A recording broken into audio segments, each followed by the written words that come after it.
te rappelles Samouraï Champloo? Non, pas vraiment. Oh, j'en avais bien vu quelques épisodes à la télé lorsque ça passait sur Canal+, mais ça ne m'avait pas trop convaincu sur le moment, au point que je n'en ai quasiment rien retenu. La série, qui nous a été recommandée de nombreuses fois au fil des années, figurait sur notre liste prévisionnelle de visionnage. Mais c'est sa parenté alléguée avec Cowboy Bebop, du même réalisateur, qui nous a motivés à la regarder afin de lui consacrer une vidéo exactement 1 an après celle sur sa prédécesseuse. L'un des enjeux était de déterminer si Samouraï Champloo me parlerait plus à moi que ne l'a fait Cowboy Bebop, sur laquelle j'avais davantage de réserve. C'est très clairement le cas. Ce que propose Samouraï Champloo, plus humoristique, avec des personnages beaucoup plus classe même s'ils restent des sortes de losers, et des scénarios qui, même s'ils ne vont occasionnellement nulle part comme ceux de Cowboy Bebop, sont un peu plus substantiels en termes de propos et donc plus propices à une réflexion qui prend la forme d'un discours, est nettement plus à mon goût. Et toi, le visionnage intégral a-t-il démenti tes premières impressions? Oui, j'ai passé un très bon moment devant Samouraï Champloo. Plus d'une part que je ne l'aurais imaginé, mais surtout plus d'autre part que devant Cowboy Bebop. Et pourtant, j'ai adoré Cowboy Bebop. Mais en effet, les personnages de Samouraï Champloo fascinent davantage, et ça suffit à faire une grosse différence, même si l'ambiance générale de Cowboy Bebop, notamment musicale, m'a paru meilleure. Il faut que je sois honnête moi-même. Les deux séries sont très travaillées, mais malgré mes goûts personnels, il me paraît évident que Samouraï Champloo l'est tout de même moins que Cowboy Bebop. Cowboy Bebop est plus belle visuellement, son ambiance contemplative est certainement plus fouillée que l'ambiance plus dynamique de Samouraï Champloo, et il est clair que l'équipe a pris son travail encore plus au sérieux sur Cowboy Bebop que sur sa successeuse. Cela étant dit, musicalement parlant, je suis obligé de te contredire, car moi j'ai adoré ce que proposait Samouraï Champloo. Pour cause, c'est ni plus ni moins que la bande-son de Foot de rue. Bah oui, elle est très bien la bande-son de Foot de rue. Mais dans Foot de rue, il n'y avait pas de dissonance entre l'ambiance musicale et l'action. Donc on pouvait se laisser porter par l'ensemble qui allait dans le même sens. Dans Samouraï Champloo, cette même ambiance hip-hop est par-dessus des combats au sabre au Japon en plein air et d'eau. Cette dissonance oblige le spectateur à se demander s'il aime ce style musical. Et du coup, je peux répondre. En fait, j'aime pas le hip-hop. Ah, je suis pas d'accord avec toi pour la dissonance. Le choix du hip-hop sert un propos, il en sert même plusieurs. On y reviendra. Je pense qu'on peut quand même se mettre d'accord sur le fait que, par contre, le générique de Samouraï Champloo est pire que les 3 génériques de Foot de rue.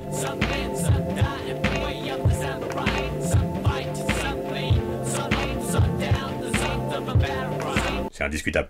Mais puisqu'on parle de ça, vu que les deux séries ont effectivement en commun une emphase particulière sur le choix du style musical, ça vaut le coup de se poser la question. Au-delà de ça, la parenté entre Cowboy Bebop et Samouraï Champloo est-elle si évidente que ça?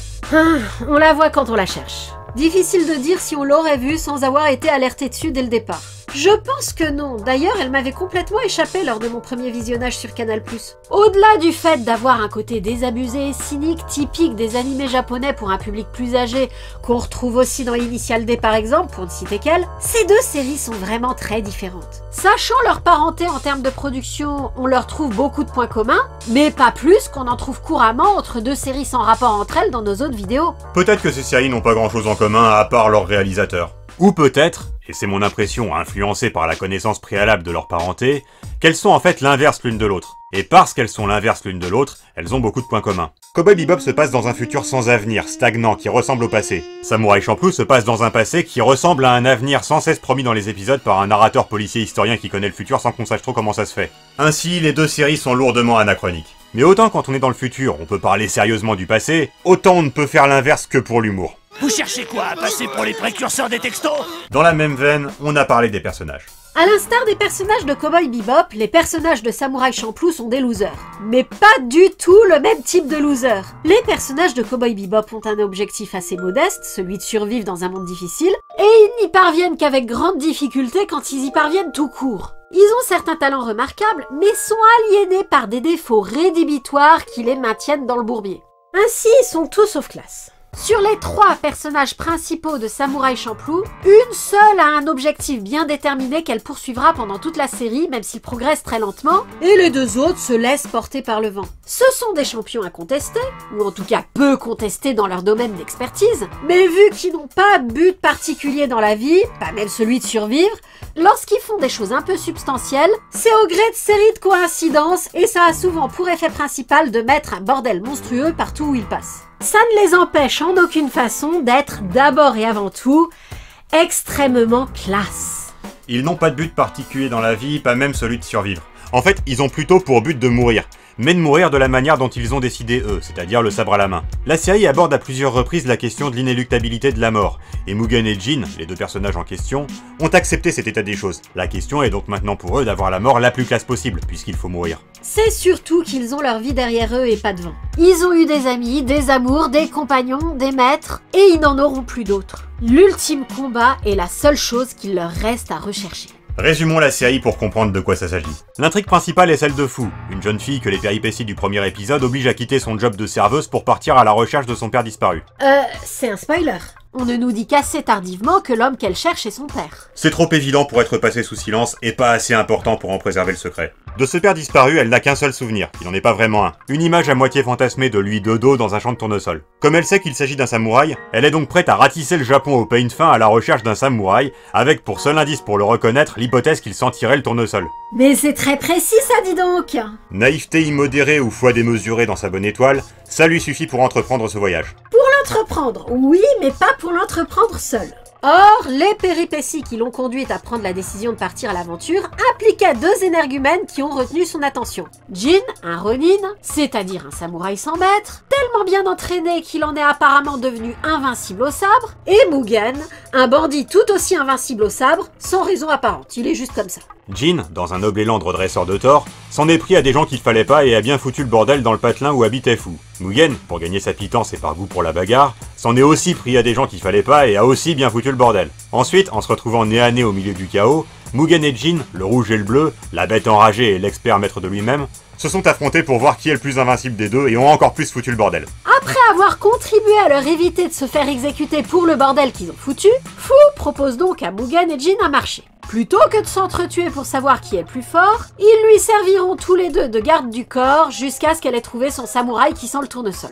Mugen et Jin refusent, parce qu'ils préfèrent s'entretuer. Mais Fu parvient à les obliger à la suivre grâce à un jeu de hasard truqué, et c'est ainsi que les trois compagnons se lancent sur la piste du samouraï qui sent le tournesol, et vivront sur le chemin, à chaque épisode, des aventures rocambolesques pleines de bastons et d'humour. N'ayant consenti à suivre Fu que sous la contrainte et mollement, Mugen et Jin prendront vraiment leur mission de garde du corps par-dessus la jambe. Ce qui fait qu'ils seront tout au long de la série des porte-flingues parfaitement inefficaces. Ainsi, dans de nombreux épisodes, Fu se fera kidnapper ou séquestrer d'une manière ou d'une autre. Faudra me donner l'adresse du mec à qui c'est arrivé plus qu'à moi. Elle est mignonne. Sauvez-moi quand il me soulève, qu'il me tende la main. Ma foi se dérègle. Sauvez-moi, ses yeux me désarment quand il me retient. Quand ses bras m'encerclent si fort. Alors pourquoi elle essaie pas de se trouver d'autres gardes du corps? Bah, déjà pour la raison évidente. Elle s'est attachée à Mugen et Jin, et réciproquement d'ailleurs. Là encore, on peut considérer que c'est l'inverse de Cowboy Bebop. Les liens que nouent nos trois personnages au fil de la série sont réellement forts, au point que vers la fin, ils sont prêts à se sacrifier les uns pour les autres. On se doute bien en regardant la série que Mugen et Jin ne vont pas s'entretuer après la fin de la quête de Fu comme ils n'ont de cesse de le répéter. Ce dont on ne se doute pas forcément, vu qu'on est dans une série un peu cynique avec des personnages assez amoraux, c'est que l'amitié qu'ils noueront est telle qu'ils vont renoncer à ce projet explicitement et officiellement. Sans en dire plus sur la fin, c'est notable. Mais aussi, Fu garde Mugen et Jin comme porte-sabre parce que, au final, elle est plutôt en sécurité avec eux. Elle survit à toutes ces mésaventures grâce à eux. Pas forcément parce qu'ils ont activement cherché à lui porter secours, mais parce que l'implication de ces deux guerriers ultimes finit toujours par provoquer les bouleversements qui lui permettront d'échapper à ses ravisseurs. Les personnages principaux font constamment preuve dans la série d'une inefficacité paradoxale qui remet moins que dans Cowboy Bebop leurs compétences générales en cause. Ils n'ont jamais d'argent malgré leurs fréquentes tentatives d'en gagner, ils passent leur temps à crever la dalle et ils galèrent partout où ils vont. Mais c'est pas du tout parce qu'ils sont nuls, c'est parce qu'ils sont plutôt malchanceux, surtout Fu, et impulsifs et pas très concentrés, surtout Mugen et Jin. Mugen et Jin, qui n'envisagent pas à leur existence d'horizon plus intéressant que celui de s'entretuer pour voir lequel des deux est le plus fort, ont du mal à se discipliner pour mettre du cœur à l'ouvrage quand Fu leur demande de faire quelque chose. Ils y vont au mieux à reculons et se laissent distraire par tout et n'importe quoi. Ça ne change rien au fait qu'encore une fois, ils sont des champions absolus dans ce qu'ils font. Ils sont toujours badass et classe, mais ont du mal à se donner autre chose que des objectifs futiles et pas très lucratifs. À mes yeux, c'est l'une des deux fonctions que remplit ce choix d'ambiance musicale très particulier. Ce style hip-hop, soutenu par une tonalité un peu Kaira dans les dialogues, que la VF accentue autant que faire se peut malgré sa grande fidélité au texte de la VO, incite le spectateur à ne pas idéaliser le contexte posé par la série, le Japon de l'ère Edo, et à ne pas présupposer que les personnages vont posséder une dignité qui leur serait automatiquement conférée par l'époque, par le fait qu'ils sont habillés classe, surtout Jin, et par le fait qu'ils se battent au sabre. Cette relativisation, cette série nous l'impose en jouant sur l'anachronique pour l'humour, comme on l'a déjà dit. Eh, John Lennon, t'es sûr que tu nous caches pas quelque chose? Qui c'est le donneur de leçons? C'est le mec aux 2 glands? Et en choisissant tout simplement de la musique connotée ghetto. Le fond suit la forme. Dans la série, les figures d'autorité ont fréquemment la dignité d'un dragon céleste de One Piece. Le premier combat du premier épisode implique une équipe de samouraïs d'élite qu'on présente comme une bande de raclures sans honneur. Et les épisodes mettent fréquemment en scène de la délinquance, de la drogue ou de la prostitution d'une manière pas du tout idéalisée. Et sur un mode très moderne malgré l'enrobage historique. Quand il y a des yakuza, on trouve aussi bien des parrains honorables et des bras droits classe que des petites frappes sans foi ni loi. Ainsi, comme tu dis, on va pas avoir une admiration spontanée pour les personnages principaux sous prétexte que ce sont des personnages du passé. Ils doivent donc trouver leur dignité autrement à nos yeux. Contrairement à Jin qui tire son invincibilité d'un entraînement et qu'on présentera plus tard, Mugen est introduit au spectateur comme une force de la nature, imbattable par essence malgré sa technique foutraque et son manque de discipline. Son passé fait l'objet d'un double épisode entier et est plus détaillé que celui de Jin, mais son récit reste lacunaire, et on rend mieux justice au personnage en précisant simplement que c'est un ancien pirate devenu vagabond, seul au monde depuis la trahison de son ancien compagnon d'armes. Il vit au jour le jour et apprécie les plaisirs simples de l'existence comme la bouffe et le sexe. Lors de sa première rencontre avec Fu, alors serveuse dans un restaurant, il lui propose de la débarrasser des gros relous de la table d'à côté en échange du déjeuner qu'il n'a pas les moyens de payer. Mugen trouve sa dignité dans le fait qu'il est extrêmement persévérant. Bien qu'imbattable, il lui arrive de trouver son maître au combat, on y reviendra. Mais il se donnera toujours à fond pour surmonter l'obstacle, simplement parce qu'il n'a rien de mieux à faire de son temps. Dans un épisode, il apprend même à lire. Son nom veut dire infini, et le caractère primal de sa force lui confère une sorte de pureté style héros de shonen, paradoxal sachant que c'est lui et pas Jin qui aime aller aux putes et se bourrer la gueule. Son aspect visuel rappelle celui de Luffy, avec sa tenue rouge, son short, ses sandales et ses cheveux noirs en bataille. Vu que c'est un ancien pirate, c'est peut-être voulu. La série date de 2004, ce serait crédible, hein.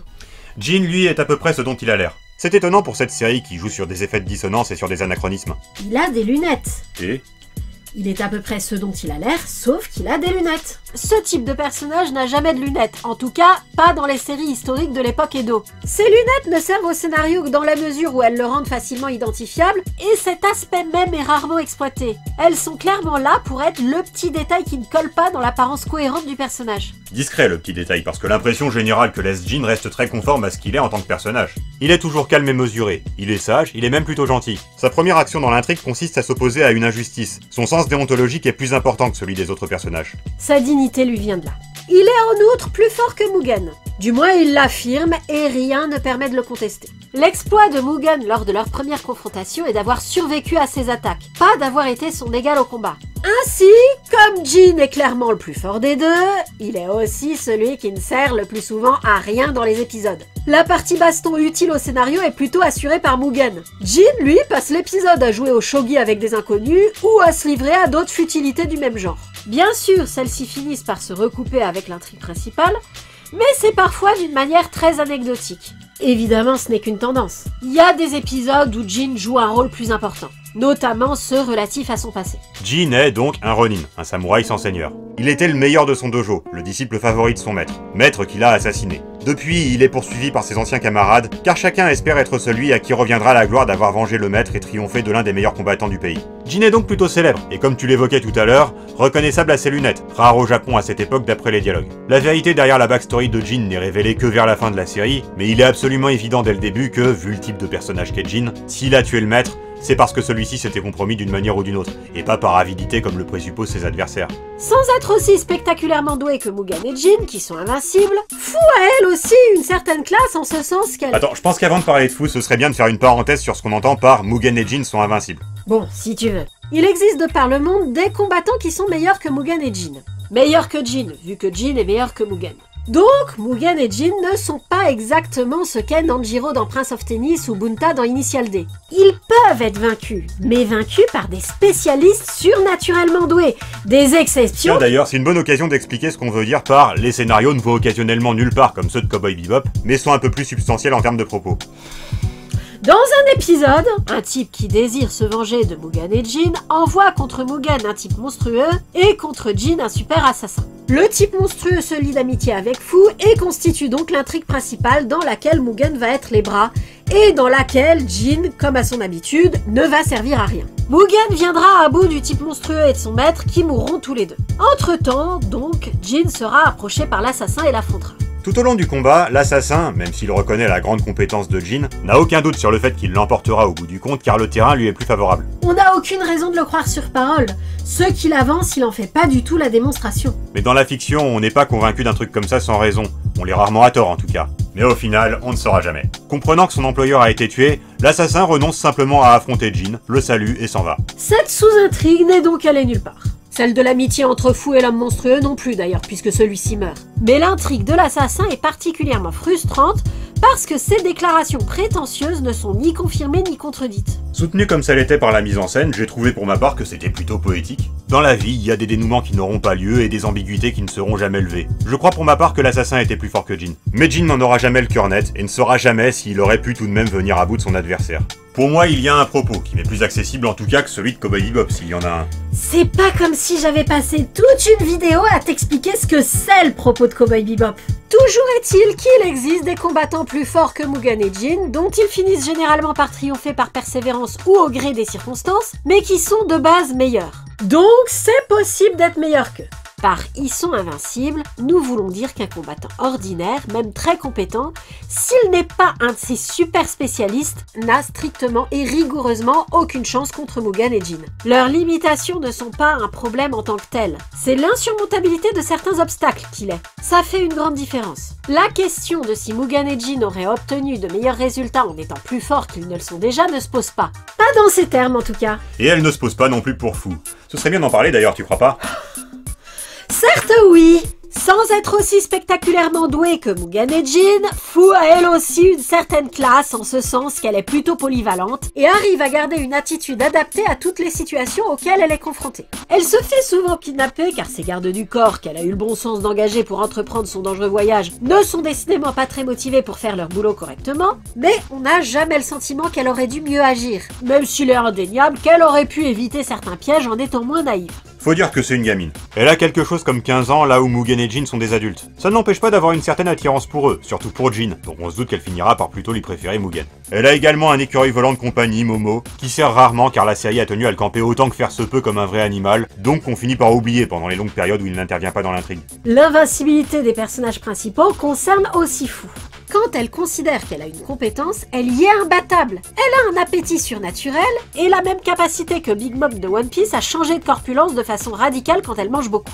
Ce n'est pas une convention graphique. On a repéré une petite grosse qui les accompagnait. Elle participe dans un épisode à un concours de bouffe qu'elle aurait gagné au lama si elle n'avait pas accidentellement déclaré forfait. Conclusion, elle aussi est invincible, juste de manière moins spectaculaire que les deux autres. Voir, avec son histoire de samouraï qui sent le tournesol, elle cherche un grain de riz sur la plage de Yokohama. Et pourtant, cette piste, si mince qu'elle soit, mène quelque part. C'est une grosse différence avec Cowboy Bebop. Certes, les héros sont des losers et sont voués à tourner en rond comme ceux de Cowboy Bebop, mais ils sont malgré tout promis au succès contre toute attente. Ces personnages sont géniaux.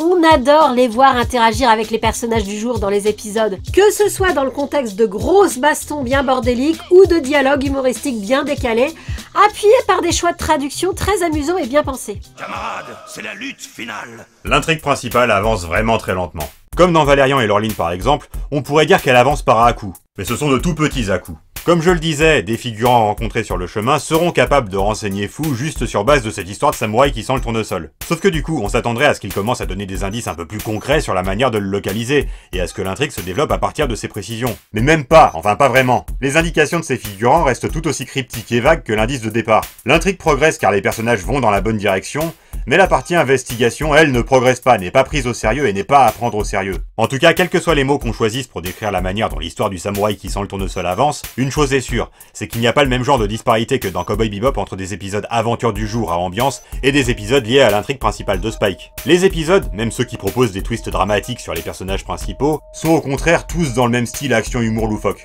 C'est vraiment tout ce qu'on peut dire sur ce sujet. Quel sujet?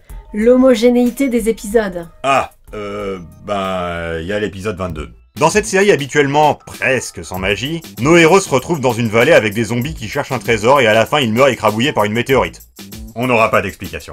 On pourrait croire que tout ça est une hallucination liée aux champignons que Mugen et Jin ont mangés au début de l'épisode, mais d'une part, du coup, Fu ne devrait pas être concerné, et d'autre part, on voit occasionnellement les événements d'un point de vue extérieur, ce qui tendrait à prouver que ces événements ont réellement lieu dans l'intrigue. Mais hors continuité. Logiquement, puisque les héros sont vivants à l'épisode suivant. C'est encore ce syndrome de l'épisode incompréhensible écrit par le stagiaire de 3ème. Nous avons récemment eu l'occasion de dire que celui des ailes du dragon était le plus absurde qui nous ait été donné de voir. Celui de Samouraï Champloo nous fait regretter ce diagnostic. Et pourtant, on est dans une série qui n'hésite pas à faire un épisode sur des jeunes qui font du graffiti urbain moderne en plein Japon du XVIIIe siècle, et un autre où les héros doivent disputer un match de baseball pour repousser une armada d'Américains qui veulent commercer avec le Japon, à l'époque isolationniste. L'influence occidentale sur le Japon est en fait un thème récurrent de la série. Certes, elle le traite généralement sous l'angle de l'humour et avec un anachronisme assumé, nous avons déjà mentionné ce narrateur policier historien qui parle du futur dans ses monologues, mais ça n'en est pas moins une composante importante de Samouraï Champloo. On en arrive à ce qui constitue, à mes yeux, le deuxième intérêt du choix du hip-hop comme style musical pour le fond sonore. Ce choix met l'accent sur ce thème récurrent de l'influence qu'aura dans le futur la culture occidentale sur la société japonaise, par le biais d'une influence anachronique qu'elle a dans le présent, enfin c'est-à-dire dans le passé. Elle a aussi une influence concrète non anachronique dans le présent de la série. L'implantation du catholicisme au Japon, sa persécution par les Tokugawa et sa clandestinité sont des éléments mis en avant dans certains épisodes. Il se trouve d'ailleurs que l'intrigue principale du samouraï qui sent le tournesol a un rapport avec la persécution des chrétiens. Cela dit, à l'inverse des Ailes du Dragon dont on parlait tout à l'heure et qui est clairement une série historique, je ne crois pas que Samouraï Champloo soit à considérer comme une série historique, même si elle donne de temps en temps des éléments de culture générale qui tendraient à en donner l'impression. Ce choix de parler de l'influence de l'Occident, notamment comme tu l'as dit à travers la persécution des Japonais catholiques, serait typique d'une fresque historique avec une composante documentaire importante. Mais il me semble que la série prend trop le contexte de l'ère Edo à la déconne et contient trop d'humour anachronique pour que ce soit son objectif. Une fois encore, Samouraï Champloo propose quelque chose de similaire à Cowboy Bebop en ce sens que c'en est l'inverse. Cowboy Bebop cherche beaucoup, par son ambiance contemplative, à attirer l'attention sur sa profondeur, même si au final elle est pas si sérieuse que ça. Tandis que Samouraï Champloo exhorte énormément le spectateur, malgré les situations un peu sérieuses qu'elle met en scène, à ne pas trop prendre la série au sérieux. Dans les deux cas, ça a plutôt bien fonctionné. Les deux séries ont très bonne réputation, mais Cowboy Bebop est beaucoup plus analysé que ne l'est Samouraï Champloo. Nous avons pour notre part beaucoup accroché à ses personnages fascinants, à son ambiance péchue et à son humour décalé qui souligne toujours efficacement le propos de l'épisode sans jamais lui nuire, ce qui est devenu plutôt rare avec l'humour. Pour sa forme très maîtrisée et son fond très engageant, Samouraï Champloo mérite qu'on s'en souvienne.